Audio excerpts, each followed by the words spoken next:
Hello বন্ধুরা, তোমরা কেমন আছো? আশা করি সবাই ভালো আছো। আবার একটা নতুন ভিডিও নিয়ে চলে আসলাম। তো এই দিদি কি বলছে শোনো, লাস্ট পর্যন্ত দেখবে।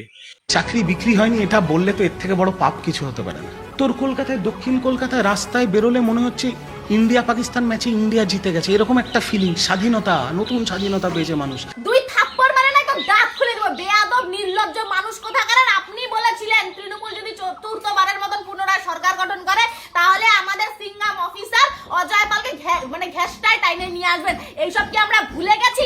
এই ক্রিমিনাল গুলোর জন্য আজকে দুর্ভাগ্যবশত যদি বাংলার বুকে পরিবর্তন না হতো না, তাহলে পরে এই আমাদের মতন ছেলে মেয়েগুলো যারা আমরা প্রতিবাদ করেছি আমাদের লাশও আপনারা খুঁজে পেতেন না। আর এই ক্রিমিনাল গুলোর সঙ্গে যারা আপোষ করে তারা মানুষের পর্যায় পড়ে না।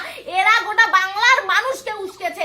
আজকে যদি দুর্ভাগ্যবশত যদি সেই বিজেপি সরকার না আসতো, বাংলায় পরিবর্তন না হতো, তাহলে এদের উস্কানিতে গোটা বাংলায় আগুন জ্বলতো, হাজার হাজার মানুষ ঘর ছাড়া হতো, হাজার হাজার মানুষের প্রাণ চলে যেত।